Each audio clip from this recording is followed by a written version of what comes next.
Very clearly, it appears that it will be Revanth Reddy, though of course Uttam Kumar Reddy, Komat Reddy, Venkat Reddy, and also Batti Vikramarka said to be in the race. Uttam Kumar Reddy, someone who has been 7-time MLA, most qualified for the job is what he himself had said. And yes, he is also someone who has been an Air Force pilot, who has always been with the Congress, and also someone who has been close to the Gandhi family. He used to know Rahul and Priyanka's father, Rajiv Gandhi, and was an associate of Rajiv Gandhi. And Batti Vikramarka is a Mala Dasri leader from the Dalit community and someone who had done Padyatras as well, has been, he's the CLP leader in the last house. The Komat Reddy, Venkat Reddy calls himself the senior most among the Congress leaders, someone who delivered all the seats in Nalgonda district, the erstwhile Nalgonda district. He and his brother Rajgopal also had won the election, and that is his certificate. He is also someone who claims to be quite close to the Gandhi family and would like to be considered in the race for CM as well. But yes, Revanth Reddy, I must say, by far ahead in this race. Certainly the front runner, Mallu Ravi, who is the brother of Batti Vikramarka, himself says that he thinks Revanth Reddy is the right choice for the Chief Minister, not just because of the way he has led this campaign very much from the front, campaigning across the state, heli-hopping, doing at least 4 constituencies in every day in the last few days and covering the maximum numbers. And the candidates that he had bagged or he had suggested also have delivered. And that's one reason why we do expect that Revanth Reddy, who is in a sense you can consider new to the party, he had come only in 2017-18. His rise was quick. He became the leader of the party in 2021. And from then on is when the momentum changed, because he has changed the entire picture from a dismal picture for the Congress in Telangana to one of hope. Of course, other factors also contributed, but right now it seems quite clear that it will be Revanth Reddy.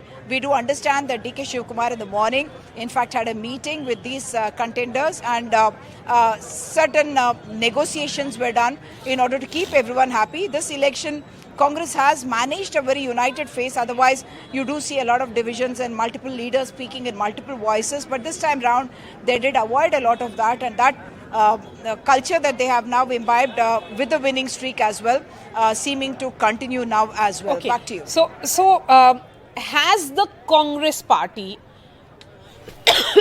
got what has been Shuvendu Adhikari in the state of Bengal and also Himanta Biswa Sarma in Assam?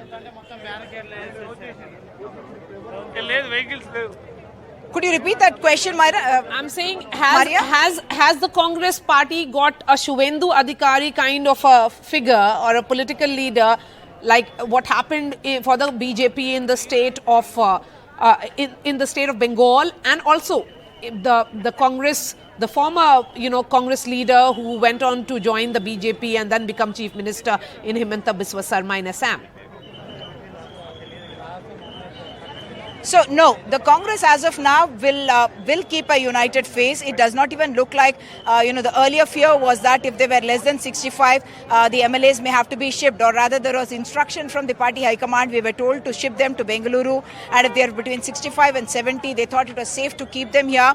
But what we do understand is that the Congress House seems to be safe with the number of MLAs that it has, 64 from the Congress itself, 1 from the CPI. Rather, they are going to be adding to their numbers. I've spoken to top sources in Congress as well as in the BRS who do know that there are going to be some MLAs, some of them ministers in KCR's cabinet, who are going to jump ship. Interestingly, some of them may be having the Telugu Desam connection.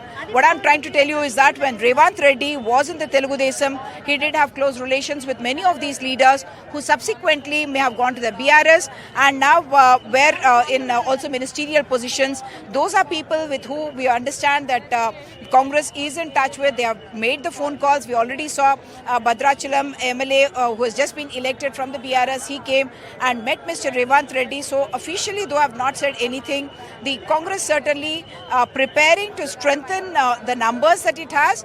Also in preparation, I would think, for the Lok Sabha elections, because the pattern that we see in Telangana is that the large numbers for the BRS have actually come from the urban areas. In fact, from Hyderabad area itself, they've got 17 out of their 39 MLAs, which means really that the Congress has not done too well in these areas. There's also the MIM that took away 7 seats. They held on to their bastion. And the Congress will need to strengthen its position in Hyderabad and around that area, because they literally drew a blank here, as was expected also, I must say, because they have not been seeing this as their strength. So there is a rural-urban divide in the way the voters seem to have voted.